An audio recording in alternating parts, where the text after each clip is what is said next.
La división de poderes. El poder ejecutivo. ¿Qué es la división de poderes? La división o separación de poderes es una característica esencial para la democracia. Esta separación cumple la función de evitar el abuso de poder o autoridad por parte de uno de los grupos que la componen. De esta manera los mismos son controlados y limitados por los otros y así recíprocamente.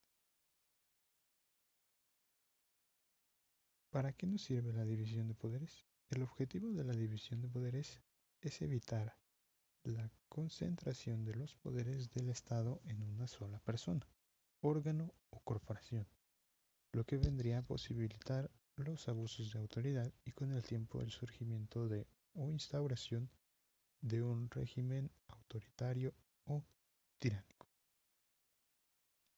Todos los poderes se controlan entre sí mediante esta separación, lo que evita la concentración del poder en un solo individuo o en un solo grupo, previniendo los antes mencionados regímenes autoritarios. Este concepto de la división de poderes proviene desde la doctrina Montesquieu. En su teoría, la separación de poderes del Estado sostiene que la distribución jurídica de las funciones ejecutiva, legislativa y judicial solo podrá limitar el uso arbitrario del poder y salvaguardar la libertad y los derechos de los ciudadanos si se combinan con otro principio basado en su distribución social. Por esta razón, describe un modelo institucional en que la diversidad propia de una sociedad se integra formalmente a los poderes del Estado, es decir, que en el principio está basado en que el pueblo elige a sus propios gobernantes y estos a su vez deciden si estos continúan o no. La división de poderes está presente en muchas de las democracias de hoy en día. En nuestra democracia, en el caso de México, está presente en múltiples artículos de nuestra Constitución.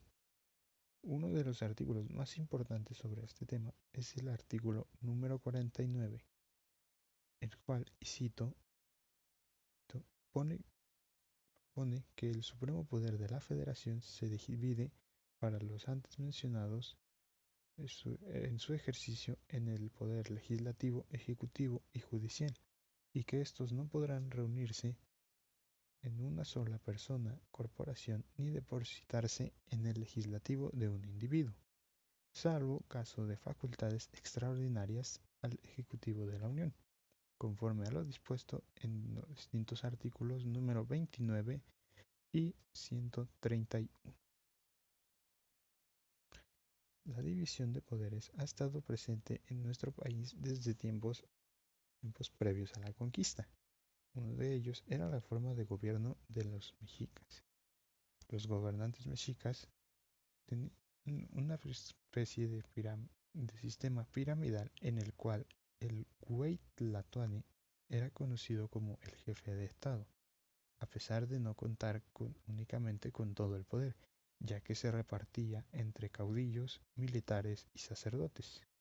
Al cargo de Tlatoani también se podía ascender mediante elección, pero no era un procedimiento como hoy en día, y tampoco siempre fue el mismo, ya que sufrió importantes modificaciones a lo largo de la historia del pueblo azteca.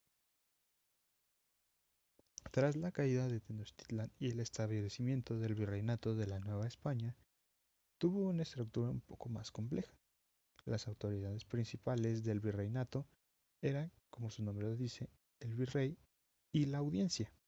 El primero era el representante personal del monarca y encargado de lo que hoy conocemos como el ejecutivo, y la segunda tenía un carácter de tribunal superior y asesoraba al virrey, pues de ellas obtenía ciertas facultades legislativas. Tras años de guerras en nuestro país y la consumación de la independencia, el país, así como muchos estados latinoamericanos recién independientes, no sonaba mal la idea de una formación de una nueva monarquía. Tanto en México como en muchos otros países se libraron luchas civiles para la elección de un nuevo gobierno, como fue en México la Guerra de Reforma. En nuestro país los conflictos duraron años en estas luchas constantes hacia el poder y su repartición. No fue sino hasta la Constitución de 1917 que en su redacción final respondió esencialmente a los planteamientos de cómo se repartiría el poder.